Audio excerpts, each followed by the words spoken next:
உலகமெங்கும் இருக்கும் தமிழ் சொந்தங்களை அறிவாயுத மொழிகளுக்கு வரவேற்கிறேன்.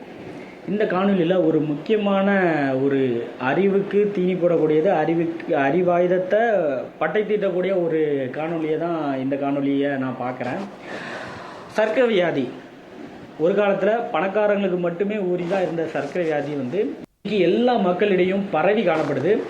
ஒவ்வொரு வீட்டிலையுமே ஒரு சர்க்கரை நோயாளி இருக்கக்கூடிய அளவுக்கு சர்க்கரை வியாதி இன்றைக்கி வளர்ந்துருக்கு. இதுக்கு காரணம் அப்படின்னு பார்த்தா ஒரு விஷயத்த நான் கண்டுபிடிச்சேன். அந்த கண்டுபிடிச்ச விஷயத்தை தான் காணொலியாக உங்ககிட்ட இன்னைக்கு பேசிக்கிட்டு இருக்கேன். புரோக்கர் இல்லாமல் வீடு நிலம் வாங்க விற்க குயிக் ப்ராப்பர்ட்டி வாங்க குயிக்காக சேல் பண்ணுங்க. பிளே ஸ்டோர் அண்ட் ஆப் ஸ்டோரில் ஆப் இருக்குது. குயிக்காக டவுன்லோட் பண்ணி உங்களோட ப்ராப்பர்ட்டிஸை சேல் பண்ணுங்க. அதாவது நம்ம திருவள்ளுவர் ஒரு குறள் சொன்னார். அந்த குறளை நினைவுபடுத்த விரும்புகிறேன். நோய் நாடி நோய் முதல் நாடி அது தணிக்கும் வாய் நாடி வாய்ப்பு செயல். அதாவது ஒரு நோயை குணப்படுத்தினா அந்த நோயோட வேறு அடிப்படை காரணம் அது என்னன்னு கண்டுபிடிச்சு அதை சரி பண்ணி அந்த வியாதியை சரி பண்ணணும் அப்படிங்கிறதான் திருவள்ளுவரோட ஒரு நீதிமொழி. ஆனால் நம்ம இப்போ உள்ள மருத்துவர்களில், அதாவது முக்கியமாக ஆங்கில மருத்துவத்தில் பெரும்பாலான மருத்துவ முறை எப்படி இருக்குன்னா, இந்த நோயோட அடிப்படை காரணத்தை சரி பண்ணணும்னு நினைக்க மாட்டேங்காங்க. மாறாக அந்த நோயோட அறிகுறி, காய்ச்சல் வருதா, காய்ச்சலை நிறுத்துறதுக்கு மருந்து கொடுப்பாங்க. வயிற்று வலி வருதா, வலி மறந்து போகிறதுக்கு மருந்து கொடுப்பாங்க. ஆனால் அது எதனால் வருது அப்படிங்கிறத அவங்க கண்டுபிடிச்சி சரி பண்ணணும்னு நினைக்கவே மாட்டாங்க. அறிகுறிகளை குணப்படுத்தக்கூடிய ஒரு மருத்துவ முறையில் தான் இன்றைக்கி ஒரு பெரும்பாலான மக்கள் கூட்டம் ஓடிக்கிட்டு இருக்கு. அறிகுறிகளை மட்டும் குணப்படுத்திட்டு ஒரு நோயை உள்ளேயே வச்சு பெருக வைக்கிறாங்க, அதிகப்படுத்துகிறாங்க. இதுதான் நடந்துக்கிட்டு இருக்கு. ஆனால் அப்படி உள்ள ஒரு வியாதி தான் சர்க்கரை வியாதி. சர்க்கரை நோய் வர்றதுக்கான என்ன காரணம் அப்படிங்கிறத நான் கண்டுபிடிக்கிறதுக்கு தேடுறதுக்கு முக்கிய உந்துதலாக இருந்த ஒரு நிகழ்வையும் உங்ககிட்ட பகிர்ந்துக்கிட்டேன். சர்க்கரை வியாதியால் என்னோட அப்பா பாதிக்கப்பட்டார். என்னோடய அப்பாவுக்கு 22 வருஷத்துக்கு முன்னாடி சர்க்கரை வியாதி வந்துச்சு. அதனால் உடல் மெலிஞ்சு போய் திரும்ப வீட்டுக்கு வந்தார். அதுக்கப்புறம் சர்க்கரை வியாதி இருக்குதுன்னு சொன்னாங்க. அன்னைக்கு மாத்திரை சாப்பிட ஆரம்பித்தவர் 22 வருஷமாக தொடர்ந்து மாத்திரை சாப்பிட்டாரு. இருந்தாலும் மாத்திரை சாப்பிட்டாலும் சர்க்கரை வியாதி அதிகமாகி கடைசியில் அவருடைய சிறுநீரகங்கள் செயலிழந்து கல்லீரல் செயலிழந்து கடைசி ஒரு மோசமான நிலைமையில் 3 மாதங்கள் மருத்துவமனையில் இருந்து அவர் இறந்து போனார். நாங்கள் எவ்வளவோ போராடி பார்த்தோம், அவரை காப்பாற்றவே முடியல. அதுக்கப்புறம் தான் இந்த ஒரு தேர்தல் வருது. என்னடா சர்க்கரை வியாதி, எதுக்கு இந்த சர்க்கரை வியாதி வருது, இதுக்கு அடிப்படையான காரணம் தான் என்ன அப்படின்னு நான் நிறைய தேடி படிக்க ஆரம்பித்தேன். அப்படி நான் படித்ததில் ஒரு விஷயந்தான் இந்த நார்ச்சத்துக்கும் சர்க்கரை வியாதிக்குமான தொடர்பு, இன்டர் கனெக்ஷன் என்னென்னு பார்த்து எனக்கு ரொம்பவே அதிர்ச்சியாகவும் ஆச்சரியமாகவும் இருந்துச்சு. இவ்வளோ ஒரு நுண்ணிய விஷயம் இருக்கா? இதை ஆனால் தெளிவாக எந்த டாக்டருமே தெளிவாக சொல்ல மாட்டேங்கான நம்மக்கிட்ட. அவன் சொல்கிறான், சாப்பிட்றதுனால தான் சுகர் வருது, நீங்கள் சர்க்கரையை சாப்பிட்றது, சர்க்கரைன்னா சீனி இல்லை, நம்ம சாப்பிட்ற அரிசிலையும் சர்க்கரை இருக்குது, நம்ம சாப்பிட்ற கோதுமை அதுலேயும் சர்க்கரை இருக்குது, நாம் சாப்பிட்ற கேப்பை அதுலேயும் சர்க்கரை இருக்குது, எல்லாத்துலேயுமே நம்ம சாப்பிடக்கூடிய உணவுப் பொருட்கள் எல்லாத்துலேயுமே கார்போஹைட்ரேட்னா குளுக்கோஸ் தான், கார்போஹைட்ரேட் இருக்குது. அது சாப்பிட்றதுனால தான் உங்களுக்கு வியாதி வருதுன்னு சொல்கிறான் முட்டா பையன்.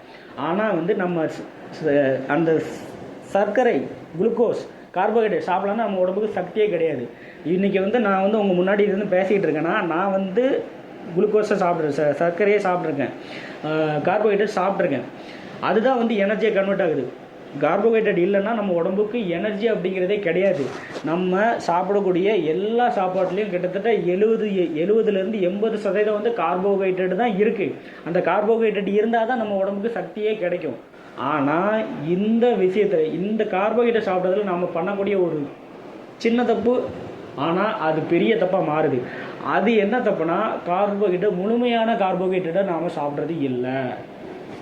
என்ன தம்பி, கார்போஹைட்ரேட்டே சாப்பிடக்கூடாதுன்னு அவங்க சொல்கிறாங்க, ஆனால் நீ என்னமோ இன்னும் முழுமையான கார்போஹைட்ரேட் சாப்பிடல, அரைகுறை கார்போஹைட்ரேட் சாப்பிட்றோம் அப்படின்னு புதுசாக ஒன்று சொல்கிறேன்னா உண்மை. இது நான் மறுக்க முடியாத உண்மை. நீங்கள் வேணாலும் உங்கள் சொந்த முயற்சியில் ஆராய்ச்சி பண்ணி பாருங்கள், இதை உங்களால் கண்டுபிடிக்க முடியும்.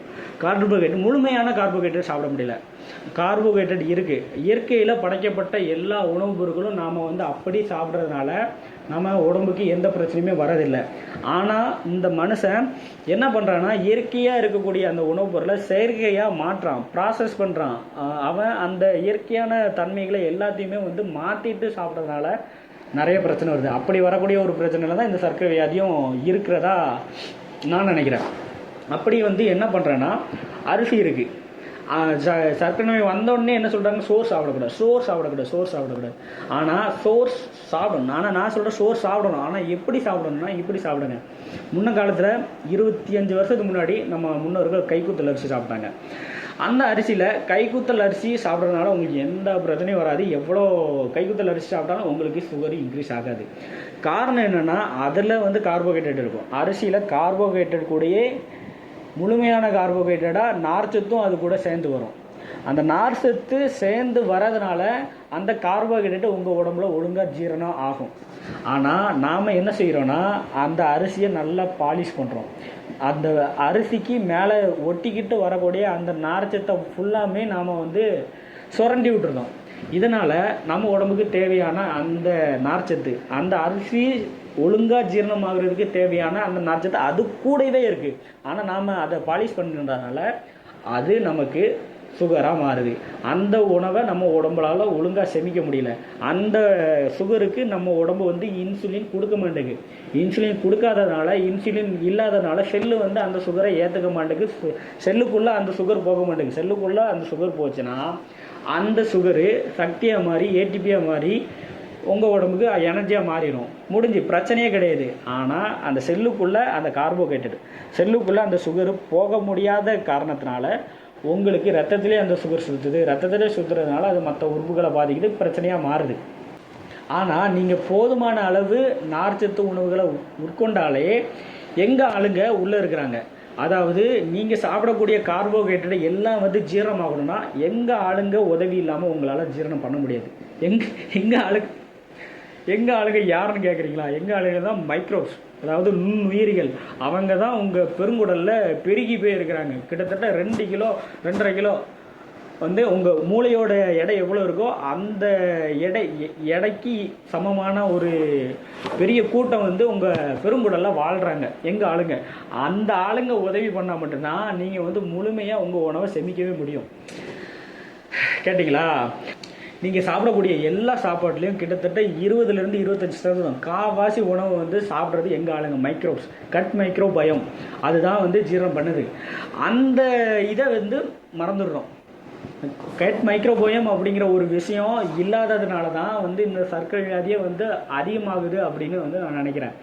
அதாவது உங்கள் வயிற்றுக்குள்ளே கிட்டத்தட்ட 1000 ஜாதி 1000 வகையான மைக்ரோப்ஸ் உள்ளே இருக்குது. அது வந்து இருக்கணும், இருந்தால் மட்டும்தான் அது அந்த உங்கள் வயிற்றுக்குள்ளே இருக்கக்கூடிய அந்த பாக்டீரியாவுக்கு வந்து ஆரோக்கியமாக வாழ்ந்தால் மட்டும்தான் நீங்களுமே வந்து ஆரோக்கியமாக வாழ முடியும்.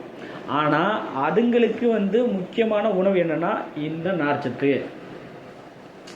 எப்படி இந்த நார்ச்சத்து நீங்கள் தேவையான அளவு சாப்பிட்டா மட்டும்தான் உங்கள் வயிற்றுக்குள்ளே இருக்கக்கூடிய எங்கள் ஆளுங்க வந்து ஆரோக்கியமாக வாழ முடியும். எங்கள் ஆளுங்க ஆரோக்கியமாக வாழ்ந்தால் மட்டும்தான் நீங்கள் சாப்பிடக்கூடிய உணவை வந்து அவங்க வந்து செமிச்சு உங்களுக்கு சக்தியாக மாற்றி கொடுப்பாங்க. அப்படி கொடுத்தா மட்டும்தான் உங்களுக்கு சுகர் வராமல் இருக்கும். அதனால் நார்ச்சத்து உணவுப் பொருட்களை சாப்பிடுங்க. நார்ச்சத்து உணவுப் பொருட்கள் எதில் இருக்குன்னு நான் சுருக்கமாக சொல்லியிருக்கேன். கிட்டத்தட்ட பழங்கள், காய்கறிகள், கீரைகள், இதில் எல்லாத்துலேயுமே வந்து நார்ச்சத்து இருக்குது. அதில் சால்யூபிள் ஃபைபர்ஸ் நிறைய இருக்குது. அடுத்து பார்த்திங்கன்னா தானியங்களையும் நார்ச்சத்து இருக்குது. அதாவது தானியம், எந்த தானியத்தில் நார்ச்சத்து இருக்குன்னா முழுமையான தானியம். வெள்ளை அரிசி, நல்லா பாலிஷ் பண்ண அரிசியில் நார்ச்சத்து இல்லை. நார்ச்சத்து நம்ம ரிமூவ் பண்ணிடுறோம். ஆனால் சிவப்பு அரிசியோ இல்லை வந்து நல்லா பாலிஷ் பண்ணாத அரிசியோ அதில் வந்து உங்களுக்கு தேவையான அளவு நார்ச்சத்து இருக்குது. அந்த அரிசி சாப்பிட்டிங்கன்னா உங்களுக்கு எந்த பிரச்சனையும் இருக்காது. தினமும் வந்து ஒரு ஆணுக்கு வந்து 25 கிராமில் இருந்து 35 கிராம் வரைக்கும் நார்ச்சத்து தேவைப்படுது. அதே ஒரு பெண்ணாக இருந்தாங்கன்னா அவங்களுக்கு 20% 25% நார்ச்சத்து இருக்குது. இந்த நார்ச்சத்தை வந்து உங்களுக்கு கிடையாது, உங்கள் வயிற்றில் இருக்க எங்கள் ஆளுங்களுக்கு, எங்கள் பாக்டீரியாக்களுக்கு இந்த நார்ச்சத்தை நீங்கள் கொடுக்கணும். அப்படி கொடுத்தா மட்டும்தான் நீங்கள் வியாதி இல்லாமல் இருக்கிறதுக்கு எங்கள் ஆளுங்க உள்ளே இருந்து உங்களுக்கு உறுதுணையாக செயல்படுவாங்க. அதனால் எங்கள் ஆளுங்களை கவனிங்க. ஆனால் இங்கே மருத்துவர்கள் பண்ணக்கூடிய மிகப்பெரிய தவறாக நான் எதை சொல்லுவேன்னா, எங்கள் ஆளுங்களை கொலை பண்ணுறாங்க. மருத்துவர்கள் கொடுக்கக்கூடிய எல்லா ஆன்டிபயோட்டிக்ஸ் மாத்திரை எல்லாமே வந்து எங்கள் ஆளுங்க வயிற்றுக்குள்ளே இருக்கக்கூடிய எங்கள் பாக்டீரியா, வைரஸு, ஃபங்கை எல்லாத்தையுமே வந்து மொத்தமாக அழிச்சிருது. அது கெட்ட வைரஸையும் கெட்ட பாக்டீரியாவும் அழிக்குது. இப்போ உங்கள் வயிற்றுக்குள்ளே இருக்கிற நல்ல பாக்டீரியாவையும் அழிச்சிருது. உங்கள் வயிற்றுக்குள்ளே இருக்கக்கூடிய நல்ல பாக்டீரியா செத்து போகும்போது உங்களால் வியாதி வரதை தடுக்கவே முடியாது, நீங்கள் செத்து போகிறத யாராலையும் தடுக்க முடியாது. ஆனால் வந்து இவங்க தொடர்ச்சியாக மாத்திரைன்னு கொடுக்குறது நம்ம பெருங்குடலில் இருக்கக்கூடிய அந்த நல்ல செய்யக்கூடிய பாக்டீரியாக்களை அழிச்சா சொல்லி முடிஞ்சு, நீங்களும் முடிஞ்சிருவீங்க. அந்த பாக்டீரியாக்கள் கட் மைக்ரோபயம் வந்து எவ்வளோ ஹெல்த்தியாக இருக்கோ அந்த ஹெல்த்து தான் உங்களுக்கும் வந்து ஹெல்த்தியாக இருக்கும், உங்கள் தலைமுறைக்கும் ஹெல்த்தியாக இருக்கும். இந்த கட் மைக்ரோபயம் எப்படி வருதுன்னா, தாய்கிட்ட இருந்து நம்ம வயிறு வழியாக இப்போ வெளியில் பிறந்து வரும்போதே வந்து அந்த நார்மல் ஃப்ளோரா அப்படிங்கிறது வந்து நமக்கு கிடைச்சிருது. அது சுகப்பிரசவத்தில் பிறக்கிற பிள்ளைங்களுக்கு, சுகப்பிரசவம் பிள்ளைகளை நம்ம தாயின் பிறப்பு வழியாக பிறக்கக்கூடிய எல்லா பிள்ளைகளுக்கும் தாயிடமிருந்தே அந்த நல்லது பண்ணக்கூடிய மைக்ரோப்ஸ் வந்து கிடைச்சிருது. ஆனால் சிசரியன் வழியாக வந்து பிறக்கக்கூடிய குழந்தைகளுக்கு அது கிடைக்கிறதுல நிறைய பிரச்சனை இருக்குது. அந்த பிள்ளைகளுக்கு நோய் எதிர்ப்பு சக்தியும் குறையாக இருக்குது, திரும்ப நிறைய அலர்ஜி பிரச்சனைகளும் நிறைய வருது. அதனால் இதை வந்து நீங்கள் கருத்தில் கொள்ளணும். மருத்துவர்கள் பண்ணக்கூடிய மிகப்பெரிய தப்பு, எங்கள் ஆளுங்களை அணுகுண்டு போட்டு கொன்றுதாங்க. அதாவது அணுகுண்டுன்னு நான் சொல்கிறது வந்து அவங்க கொடுக்கக்கூடிய ஆன்டிபயோட்டிக்ஸ். இந்த ஆன்டிபயோட்டிக்ஸ் எல்லாமே வந்து வயிற்றில் வாழக்கூடிய எங்கள் ஆளுங்க மேலே அணுகுண்டு மாதிரி விழுது சாவடிச்சிருது. அது செத்து போகிறதுனால இங்கே உங்களுடைய நோய் வந்து இன்னும் முத்தி போய் நீங்கள் செத்து போயிடுறீங்க. இதை வந்து டாக்டர்கள் பார்க்க மறுக்கிறாங்க, ஏன்னா அவங்க கண்ணால் தான் பார்க்குறாங்க. ஆனால் நாங்கள் அப்படி இல்லைல்ல, நாங்கள் வந்து மைக்ரோப்ஸ் வச்சு பார்ப்போம். எங்கள் ஆளுங்க எப்படி இருக்காங்க, எத்தனை 1000 பேர் இருக்காங்களா இல்லை 500 பேர் தான் இருக்கிறாங்களா, எந்தெந்த வைரஸ் இருக்குது, எந்தெந்த பாக்டீரியா இருக்குது, எந்தெந்த பாக்டீரியாலாம் இருந்தால் நல்லது கெட்டது நாங்கள் வந்து மைக்ரோஸ்கோப் வச்சு பார்த்துருக்கோம். ஸோ இதை கருத்தில் கொண்டு செயல்படுங்க. சர்க்கரை நோயை நாம் ஓட விரட்டுவோம்.